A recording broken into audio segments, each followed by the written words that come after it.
Hello! Za danas sam pripremila jedan mini vlogić. Sama sam kući od trenutno. Ja sam odlučila da u fullu raspravim ceo sprat, počevši sa ovim, kako su kuhinja i dnevna, bit će totalno drugačije. Htjela sam da malo zarotiram stvari jer mi je dosadno, žensko.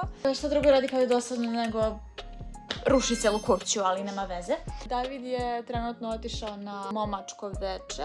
Večeras će naši prijatelji noćiti kod nas, tako da imam i da slažem postelje na krevet i tako dalje.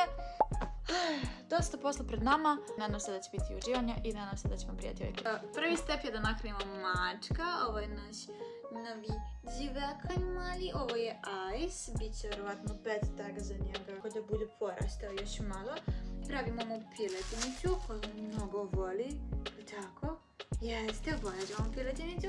Isiskam na komadiće, stavim da se malo prokuva, to mu sipam, da se malo ohladi i on to pojede lagano, tako da sad ćemo na brzinicu da uradimo. Isiskali smo piletinu, sad ćemo da stavimo da se kuva.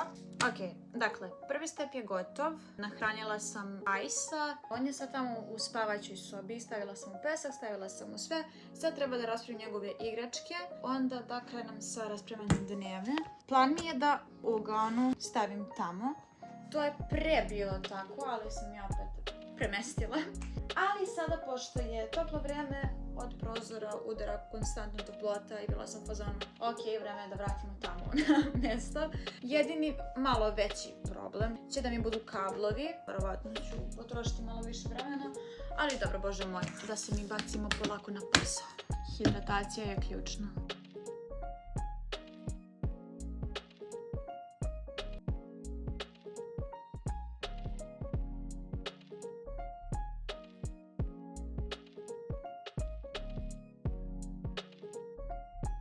Sat i po vremena, boga mi više, 2 sata kasnije i evo me, sedim, odmaram, ali se tamo skuvao, bukvalno u sobi ima 300 stepeni. Pokazat ću vam kako trenutno izgleda, malo sam napravila garnituru, kao što ste možda vidjeli, da izgleda kako možda ne treba da izgleda.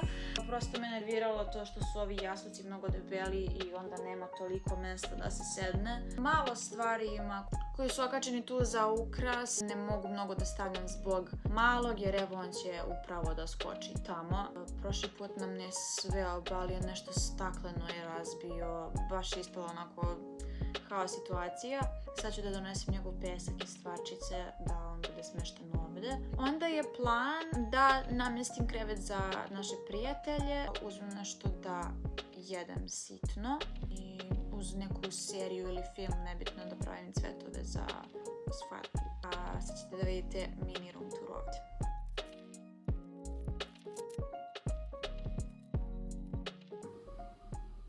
Šta kažeš?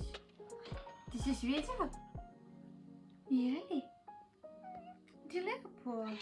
Imaš više prostora za igru, viš kako sam ti lepo namestila,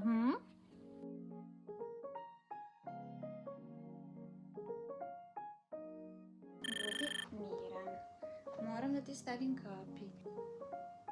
Ne. Eto, bravo, malin. Evo je, malo se vidi. Moram da mu stavim kapi jer je dobio infekciju zbog neke naše druge mačke. On je inače jako veliki narcis. Može se primetiti, sad ću probati da skoči tu. Levo oko mu je malo sada bolje nego što je bilo, ali baš imao neku infekcijicu, tako da je sada dobar, ili tako, malini? Jeste. Kupila sam ove da pravim, nikad ih nisam probala, nisam ni mnogo gladna, tako da sam u kontom da za nešto sitno. Ovako izgleda i sad ćemo probati da napravimo, mislim ne bi trebalo da je nešto teško. Sipat ću ovu belu, ovo sipamo u plastičnu posudu. Ovako izgleda.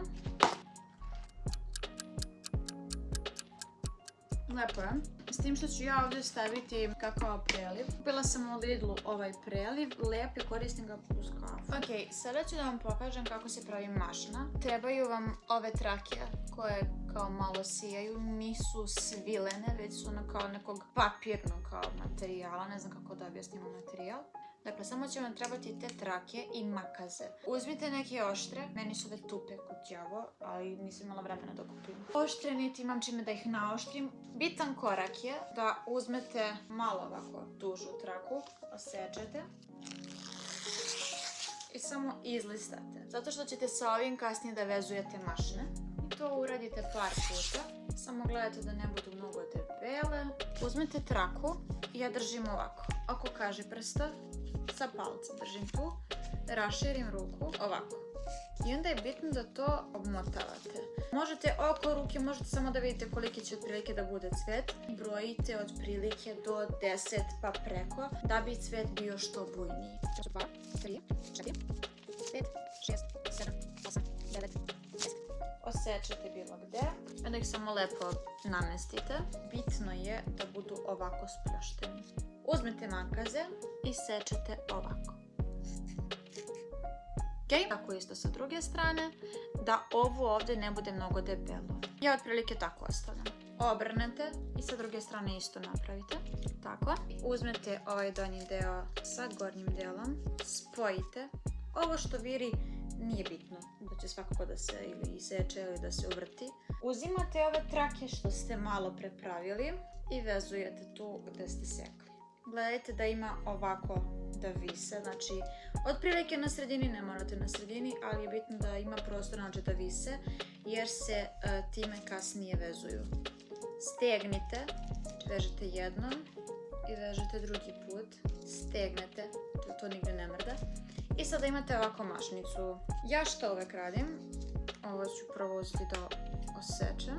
Ovo gde sam vezivala okrenem ka sebi, iznutra uzmete, povučete, zavrtite i gurate na sredinu. Dobijete to. A odozgo uzmete također iz sredine, vučete, okrećete i gurate na sredinu.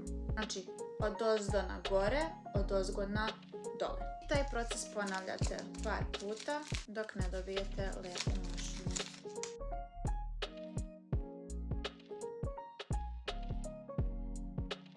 Proverite kako gde šta stoji, slobodno možete možda da povučete, da korigujete, da prosto napravite da to lepo izgleda. To je sa 10 krugova. Ovo što visi, da ne bi bilo skroz ravno, uzmete makaze i pod uglom vučete na dole. I tako uloknite. Tako se prave mašnice i one se koriste za svatove na svadbi, da se okite kola, okite retrovizori, dvorište, terasa, ograde, bilo šta slično. Trenutno mi je ovdje na televizoru pušteno Shayna Conspiracy Theory, tako da vratno ću to samo da nastavim da gledam. Ovdje ću odjaviti video, posle ovoga ću bukvalno biti premorana, zaspaću i to je to. Hvala vam puno što ste gledali. Nadam se da se sviđa ovakav tip videa. Ako vam bilo koja ideja padne na pamet, slobodno mi pišite. Probat ću da vam ispunim želje i to je to. Vidimo se u sljedećem videu. Poj, poj!